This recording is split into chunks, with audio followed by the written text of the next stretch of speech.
नमस्कार। स्वागत है आपका कथाकल्प में। आज की कहानी है मुफ्त का यश। कहानीकार हैं प्रेमचंद और स्वर है प्रवीण दीक्षित का। उन दिनों संयोग से जिला के हाकिम एक रसिक सज्जन थे। इतिहास और पुराने सिक्कों की खोज में उन्होंने अच्छी ख्याति प्राप्त कर ली थी। ईश्वर जाने दफ्तर के सूखे कामों से उन्हें ऐतिहासिक छानबीन के लिए कैसे समय मिल जाता था। वहां तो जब किसी अफसर से पूछिए तो वह यही कहता है कि अरे मारे काम के मरा जाता हूं, सिर उठाने की फुर्सत नहीं मिलती। शायद शिकार और सैर भी उनके काम में शामिल हैं। उन सज्जन की कीर्तियां मैंने देखी थी और मन में उनका आदर करता था, लेकिन उनकी अफसरी किसी प्रकार की घनिष्ठता में बाधक थी। मुझे संकोच था कि अगर मेरी ओर से पहल हुई तो लोग यही कहेंगे कि इसमें मेरा कोई स्वार्थ है, और मैं किसी दशा में भी यह इल्जाम अपने सिर नहीं लेना चाहता। मैं तो हुक्काम की दावतों और सार्वजनिक उत्सवों में नेवता देने का भी विरोधी हूँ।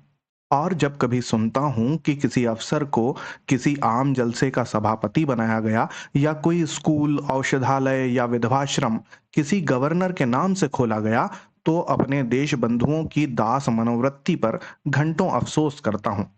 मगर जब एक दिन हाकिम जिला ने खुद मेरे नाम का एक रुक्का भेजा कि मैं आपसे मिलना चाहता हूँ, क्या आप मेरे बंगले पर आने का कष्ट स्वीकार करेंगे, तो मैं बड़ी दुविधा में पड़ गया। क्या जवाब दूं? अपने दो एक मित्रों से सलाह ली। उन्होंने कहा, साफ लिख दीजिए, मुझे फुर्सत नहीं। वह जिला हाकिम होंगे तो अपने घर के होंगे।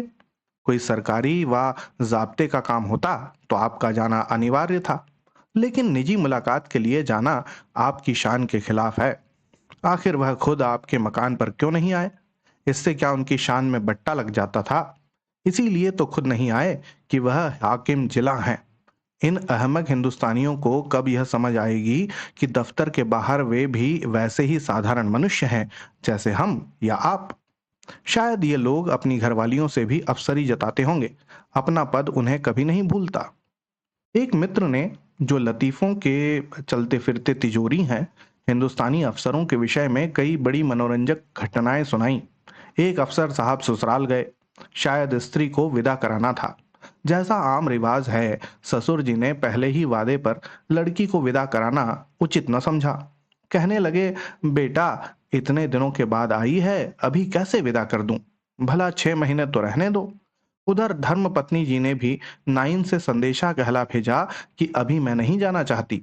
आखिर माता पिता से भी तो कोई मेरा नाता है। कुछ तुम्हारे हाथ बिक थोड़ी ही गई हूं। दामाद साहब अफसर थे, जामे से बाहर हो गए। तुरंत घोड़े पर बैठे और सदर की राह ली। दूसरे ही दिन ससुर जी पर सम्मन जारी कर दिया। बेचारा बूढ़ा आदमी तुरंत लड़की को साथ लेकर दामाद की सेवा में जा पहुंचा। तब जाके उनकी जान बची। ये लोग ऐसे मिथ्याभिमानी होते हैं। और फिर तुम्हें हाकिम जिला से लेना ही क्या है? तुम अगर कोई विद्रोहात्मक गल्प या लेख लिखोगे तो फौरन गिरफ्तार कर लिए जाओगे। हाकिम जिला जरा भी मुरव्वत न करेंगे। कह देंगे यह गवर्नमेंट का हुक्म है। मैं क्या करूं? अपने लड़के के लिए कोई कानून गोई या नायब तहसीलदारी की लालसा तुम्हें है नहीं। व्यर्थ क्यों दौड़े जाओ? लेकिन मुझे मित्रों की यह सलाह पसंद नहीं आई। एक भला आदमी जब निमंत्रण देता है तो केवल इसलिए अस्वीकार कर देना कि हाकिम जिले ने भेजा है, मुटमर्दी है। बेशक हाकिम साहब मेरे घर आ जाते तो उनकी शान कम न होती। उदार हृदय वाला आदमी बेतकल्लुफ चला आता। लेकिन भाई, जिले की अफसरी बड़ी चीज है। और एक उपन्यासकार की हस्ती ही क्या है?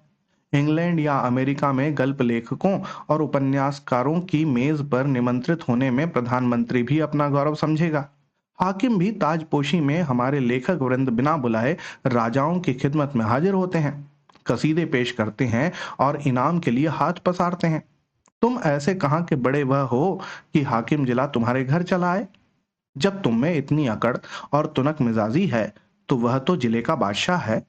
अगर उससे कुछ अभिमान भी हो तो उचित है।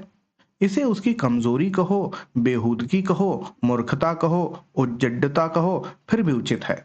देवता होना गर्व की बात है, लेकिन मनुष्य होना भी अपराध नहीं। और मैं तो कहता हूं कि ईश्वर को धन्यवाद दो कि हाकिम जिला तुम्हारे घर नहीं आए, वरना तुम्हारी कितनी भद होती। उनके आदर सत्कार का सामान तुम्हारे पास कहाँ था? गद की एक कुर्सी भी नहीं है। उन्हें क्या 3 टांगों वाले सिंहासन पर बैठाते या मटमैले जाजिम पर? 3 पैसे की 24 बीड़ियां पीकर दिल खुश कर लेते हो। है सामर्थ्य रुपए के 2 सिगार खरीदने की? तुम तो इतना भी नहीं जानते कि वह सिगार मिलता कहाँ है और उसका नाम क्या है। अपना भाग्य सराहो कि अफसर साहब तुम्हारे घर नहीं आए और तुम्हें बुला लिया। 4-5 रुपए बिगड़ भी जाते और लज्जित भी होना पड़ता। और कहीं तुम्हारे परम दुर्भाग्य और पापों के दंड स्वरूप उनकी धर्मपत्नी भी उनके साथ होती, तब तो तुम्हें धरती में समा जाने के सिवा और कोई ठिकाना न था। तुम या तुम्हारी धर्मपत्नी उस महिला का सत्कार कर सकती थी? तुम्हारी तो घिग्गी बन जाती साहब, बदहवास हो जाते। वह तुम्हारे दीवान खाने तक ही न रहती जिसे तुमने गरीबा मऊ ढंग से सजा रखा है। वहां तुम्हारी गरीबी अवश्य है, पर फूहड़पन नहीं। अंदर तो पग पग पर फूहड़पन के दृश्य नजर आते। तुम अपने में फटे पुराने पहनकर और अपनी विपन्नता में मगन रहकर जिंदगी बसर कर सकते हो, लेकिन कोई भी आत्माभिमानी आदमी यह पसंद नहीं कर सकता कि उसकी दुर्वस्था दूसरों के लिए विनोद की वस्तु बने। इन लेडी साहिबा के सामने तो तुम्हारी जुबान बंद हो जाती। चुनाचे मैंने हाकिम जिला का निमंत्रण स्वीकार कर लिया, और यद्यपि उनके स्वभाव में कुछ अनावश्यक अफसरी की शान थी, लेकिन उनके स्नेह और उदारता ने उसे यथासाध्य प्रकट न होने दिया। कम से कम उन्होंने मुझे शिकायत का कोई मौका न दिया। अफसराना प्रकृति को तब्दील करना उनकी शक्ति के बाहर था। मुझे इस प्रसंग को कोई महत्व देने की कोई बात भी न थी। महत्व न दिया। उन्होंने मुझे बुलाया, मैं चला गया, कुछ गपशप किया और लौट आया। किसी से इसका जिक्र करने की जरूरत ही क्या? मानो भाजी खरीदने बाजार गया था, लेकिन टोहियों ने जाने कैसे टोह लगा लिया। विशेष समुदायों में यह चर्चा होने लगी कि हाकिम जिला से मेरी बड़ी गहरी मैत्री है और वह मेरा बड़ा सम्मान करते हैं। अतिशयोक्ति ने मेरा सम्मान और भी बढ़ा दिया। यहाँ तक मशहूर हुआ कि वह मुझसे सलाह लिए बगैर कोई फैसला या रिपोर्ट नहीं लिखते। कोई भी समझदार आदमी इस ख्याति से लाभ उठा सकता था। स्वार्थ में आदमी बावला हो जाता है, तिनके का सहारा ढूंढता फिरता है। ऐसों को विश्वास दिलाना कुछ मुश्किल न था कि मेरे द्वारा उनका काम निकल सकता है, लेकिन मैं ऐसी बातों से घृणा करता हूँ। सैकड़ों व्यक्ति अपनी कथाएं लेकर मेरे पास आए। किसी के साथ पुलिस ने बेजा ज्यादती की थी, कोई इनकम टैक्स वालों की सख्तियों से दुखी था, किसी की यह शिकायत थी कि दफ्तर में उसकी हक तलफी हो रही है और उसके पीछे के आदमियों को दनादन तरक्कियां मिल रही हैं। उसका नंबर आता है तो कोई परवाह नहीं करता। इस तरह का कोई ना कोई प्रसंग नित्य ही मेरे पास आने लगा, लेकिन मेरे पास उन सब के लिए एक ही जवाब था, मुझसे कोई मतलब नहीं। एक दिन मैं अपने कमरे में बैठा था कि मेरे बचपन का एक सहपाठी मित्र आ टपका। हम दोनों एक ही मकतब में पढ़ने जाया करते थे। कोई 45 साल पुरानी बात है। मेरी उम्र 19 साल से अधिक न थी। वह भी लगभग इसी उम्र के रहे होंगे, लेकिन मुझसे कहीं बलवान और रिष्टपुष्ट। मैं ज़हीन था, वह निरे कौदन। मौलवी साहब उनसे हार गए थे और उन्हें सबक पढ़ाने का भार मुझ पर डाल दिया था। अपने से दुगने व्यक्ति को पढ़ाना मैं अपने लिए गौरव की बात समझता था और खूब मन लगाकर पढ़ाता। फल यह हुआ कि मौलवी साहब की छड़ी जहां असफल रही, वहां मेरा प्रेम सफल हो गया।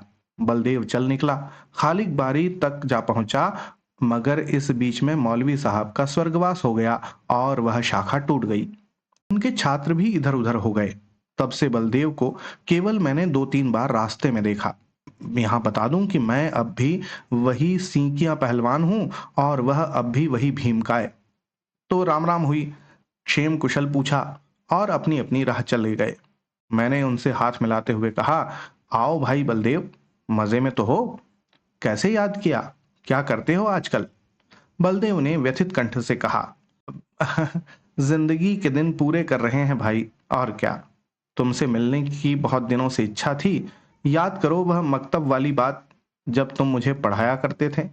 तुम्हारी बदौलत 4 अक्षर पढ़ गया और अपनी जमींदारी का काम संभाल लेता हूँ, नहीं तो मूर्ख ही बना रहता। तुम मेरे गुरु हो भाई। सच कहता हूँ, मुझ जैसे गधों को पढ़ाना तुम्हारा ही काम था। न जाने क्या बात थी कि मौलवी साहब से सबक पढ़कर अपनी जगह पर आया नहीं कि बिल्कुल साफ। तुम जो पढ़ाते थे वह बिना याद किए ही याद हो जाता था। तुम तब भी बड़े ज़हीन थे। यह कहकर उन्होंने मुझे सगर्व नेत्रों से देखा। मैं बचपन के साथियों को देखकर फूल उठता हूँ। सजल नेत्र होकर बोला, मैं तो जब तुम्हें देखता हूँ तो यही जी में आता है कि दौड़ कर तुम्हारे गले लिपट जाऊं। 45 वर्ष का युग मानो बिल्कुल गायब हो जाता है। वह मकतब आंखों के सामने फिरने लगता है और बचपन सारी मनोहरताओं के साथ ताजा हो जाता है। बलदेव ने भी द्रवित कंठ से उत्तर दिया, मैंने तो भाई तुम्हें सदैव अपना इष्ट देव समझा है। जब तुम्हें देखता हूं तो छाती गज भर की हो जाती है कि वह मेरा बचपन का संगी जा रहा है, जो सामने आ पड़ने पर कभी दगा न देगा। तुम्हारी बढ़ाई सुन सुनकर मन ही मन प्रसन्न हो जाता हूँ। लेकिन यह बताओ, क्या तुम्हें खाना नहीं मिलता? कुछ खाते पीते क्यों नहीं? सूखते क्यों जाते हो? घी नहीं मिलता हो तो 2-4 कनस्तर भिजवा दूं? अब तुम भी बूढ़े हुए, खूब डट कर खाया करो। अब तो देह में जो कुछ तेज और बल है वह केवल भोजन के अधीन है। मैं तो अब भी सेर भर दूध और पाव भर घी उड़ाए जाता हूँ। इधर थोड़ा मक्खन भी खाने लगा हूँ। जिंदगी भर बाल बच्चों के लिए मर मिटे। अब कोई यह नहीं पूछता कि तुम्हारी तबीयत कैसी है। अगर आज कंधा डाल दूं तो कोई एक लोटे पानी को ना पूछे। इसलिए खूब खाता हूँ और सबसे ज्यादा काम करता हूँ। घर पर अपना रौब बना हुआ है। वही जो तुम्हारा जेठा लड़का है, उस पर पुलिस ने एक झूठा मुकदमा चला दिया है। जवानी के मद में किसी को कुछ समझता नहीं है भी अच्छा खासा पहलवान। दरोगा जी से एक बार कुछ कहा सुनी हो गई, तब से घात में लगे हुए थे। इधर गांव में एक डाटका पड़ गया। दरोगा जी ने तहकीकात में उसे भी फांस लिया। आज 1 सप्ताह से हिरासत में है। मुकदमा मोहम्मद खलील डिप्टी के इजलास में है और मोहम्मद खलील और दरोगा जी से दांत काटी रोटी है। अवश्य सजा हो जाएगी। अब भाई तुम ही बचाओ तो उसकी जान बच सकती है, और कोई आशा नहीं है। सजा तो जो होगी वह होगी ही। इज्जत भी खाक में मिल जाएगी। तुम जाकर हाकिम जिला से इतना कह दो कि मुकदमा झूठा है। आप खुद चलकर तहकीकात कर लें। बस इतना ही। देखो भाई, बचपन के साथी हो, नहीं ना करना। जानता हूं तुम इन मामलों में नहीं पढ़ते और तुम्हारे जैसे आदमी को पढ़ना भी नहीं चाहिए। तुम प्रजा की लड़ाई लड़ने वाले जीव हो। तुम्हें सरकार के आदमियों से मेल जोल बढ़ाना उचित नहीं। नहीं तो जनता की नजरों से गिर जाओगे। लेकिन यह घर का मामला है। इतना समझ लो कि मामला बिल्कुल झूठ ना होता तो मैं कभी तुम्हारे पास ना आता। लड़की की माँ रो रो कर जान दिए डालती है और बहू ने दाना पानी छोड़ रखा है। 7 दिन से घर में चूल्हा नहीं जला। मैं तो थोड़ा सा दूध पी लेता हूँ, लेकिन दोनों सास बहू तो निराहार पड़ी हुई हैं। अगर बच्चे को सजा हो गई तो दोनों मर जाएंगी। मैंने यही कहकर उन्हें ढांढस दिया है कि जब तक हमारा छोटा भाई सलामत है, कोई हमारा बाल भी बांका नहीं कर सकता। तुम्हारी भाभी ने तुम्हारी एक पुस्तक पढ़ी है। वह तो तुम्हें देवतुल्य समझती है और जब कोई बात होती है तुम्हारी नजीर देकर मुझे लज्जित करती है। मैं भी साफ कह देता हूं कि मैं उस छोकरे की सी बुद्धि कहां से लाऊं। तुम्हें उसकी नजरों से गिराने के लिए तुम्हें छोकरा मरियल सब कुछ कहता हूं, पर तुम्हारे सामने मेरा रंग नहीं जमता। अब भाई मैं बड़े संकट में पड़ गया। मेरी ओर से जितनी आपत्तियां हो सकती थीं, उन सब का जवाब बलदेव सिंह ने पहले ही से दे दिया था। इनको फिर दोहराना व्यर्थ था। इसके सिवा कोई जवाब ना सूझा कि मैं जाकर साहब से कहूंगा। हाँ, इतना मैंने अपनी तरफ से और बढ़ा दिया कि मुझे आशा नहीं है कि मेरे कहने का कोई विशेष ख्याल किया जाएगा, क्योंकि सरकारी मामलों में हुक्काम हमेशा अपने मातहतों का पक्ष लिया करते हैं। बलदेव सिंह ने प्रसन्न होकर कहा, इसकी चिंता नहीं। तकदीर में जो लिखा है वह तो होगा ही। बस तुम जाकर कह भर दो। चलिए, अच्छी बात है। तो कल जाओगे? हाँ, अवश्य जाऊंगा।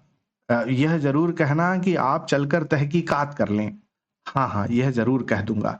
और यह भी कह देना कि बलदेव सिंह मेरा भाई है। अब झूठ बोलने के लिए मुझे मजबूर ना करो।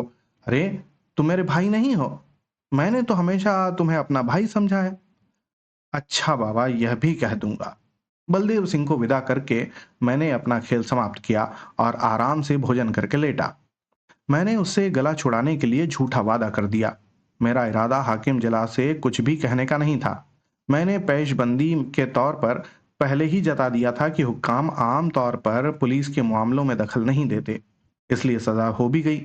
तो मुझे यह कहने की काफी गुंजाइश थी कि साहब ने मेरी बात स्वीकार नहीं की। कई दिन गुजर गए थे। मैं इस वाकये को बिल्कुल भूल गया था। सहसा एक दिन बलदेव सिंह अपने पहलवान बेटे के साथ मेरे कमरे में दाखिल हुए। बेटे ने मेरे चरणों पर सिर रख दिया और अदब से एक किनारे खड़ा हो गया। बलदेव सिंह बोले, बिल्कुल बरी हो गया भैया। साहब ने दरोगा को बुलाकर खूब डांटा कि तुम भले आदमियों को सताते और बदनाम करते हो। अगर फिर ऐसा झूठा मुकदमा लाए तो बर्खास्त कर दिए जाओगे। दरोगा जी बहुत झेपे। मैंने उन्हें झुककर सलाम किया। बच्चे पर घड़ों पानी पड़ गया। यह तुम्हारी सिफारिश का चमत्कार है भाईजान। अगर तुमने मदद न की होती तो हम तबाह हो गए होते। यह समझ लो कि तुमने 4 प्राणियों की जान बचा ली। मैं तुम्हारे पास बहुत डरते डरते आया था। लोगों ने कहा था उनके पास नाहक जाते हो, वह बड़ा बेमुरव्वत आदमी है। उसकी जात से किसी का उपकार नहीं हो सकता। आदमी वह है जो दूसरों का हित करे। वह क्या आदमी है जो किसी की कुछ सुने ही नहीं। लेकिन भाईजान, मैंने किसी की बात नहीं मानी। मेरे दिल पर मेरा राम बैठा कह रहा था कि तुम चाहे कितने ही रूखे और बेलाग हो, लेकिन मुझ पर अवश्य दया करोगे। यह कहकर बलदेव सिंह ने अपने बेटे को इशारा किया। वह बाहर गया और एक बड़ा सा गट्ठर उठा लाया, जिसमें भांति भांति के देहाती सौगातें बंधी हुई थीं। हालांकि मैं बराबर कहे जाता था, तुम ये चीजें नाहक लाए, इनकी क्या जरूरत थी। कितने गंवार हो, आखिर तो ठहरे देहाती। मैंने कुछ नहीं कहा। मैं तो साहब के पास गया भी नहीं। लेकिन कौन सुनता है। खोया, दही, मटर की फलियां, अमावट, ताजा गुड़ और जाने क्या क्या आ गया। मैंने कहने को तो एक तरह से कह दिया कि मैं साहब के पास गया ही नहीं। जो कुछ हुआ खुद हुआ। मेरा कोई एहसान नहीं है। लेकिन इसका मतलब यह निकाला गया कि मैं केवल नम्रता से और सौगातों को लौटा देने का कोई बहाना ढूंढने के लिए ऐसा कह रहा हूं। मुझे इतनी हिम्मत न हुई कि मैं इस बात का विश्वास दिलाता। इसका जो अर्थ निकाला गया वही मैं चाहता था। मुफ्त का एहसान छोड़ने का जी न चाहता था। अंत में मैंने जब जोर देकर कहा कि किसी से इस बात का जिक्र न करना, नहीं तो मेरे पास फरियादों का मेला लग जाएगा, तो मानो मैंने स्वीकार कर लिया कि मैंने सिफारिश की थी और जोरों से की थी। तो ये थी आज की कहानी। आपको कैसी लगी ज़रूर बताइएगा। होती है अगली कहानी में फिर मुलाकात। तब तक के लिए धन्यवाद और जय हिंद।